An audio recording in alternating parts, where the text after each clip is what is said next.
Do you want to introduce some order into the chaos in your personal finance? Come with me.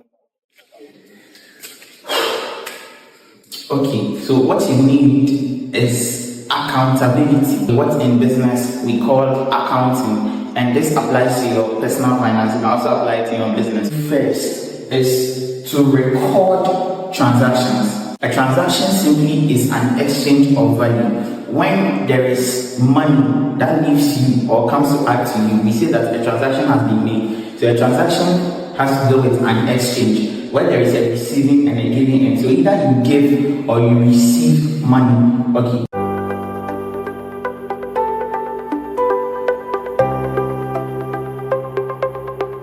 When it comes to your business, any activity that adds value or money to the business, or any activity that takes money or value from the business, is a transaction. The first principle is to record these transactions. Okay, and this is the difficult part. It has to do with a lot of discipline, because it means each and every day, at the end of the day, you must record the transactions. So today you bought airtime, record it. You bought food, record it. Transportation, record it. You are able to record these transactions. You've actually done 50% of the work. In accounting, we call it bookkeeping. Okay, the next step is to classify the transaction. Now, what we mean by classify the transaction is that organize these transactions into categories. So each category, you have to define the categories. So we can have a category like phone. Phone is a category.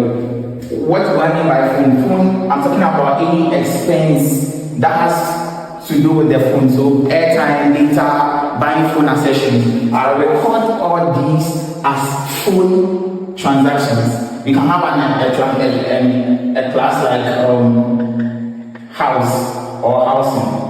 Okay, and these can be transactions that has to do with maybe your house. So maybe you pay rent, you buy electricity, curtains, any house or kitchen where you can record them under house. Yeah, so that's your classification. So you must define each and every class. You can have a classification like miscellaneous. You can have a classification like receipts, income. Okay, so depending on you, okay, you know the transaction that's going on, to categorize them. Now the next step is to summarize. Now what do you mean by summarize? We are saying that now the transaction now puts them into expenses and income. Okay, so put them into receipts and withdrawals. So you can have two portions. So the classes that has to do with money leaving, you put them on one side, and the categories that has to do with money coming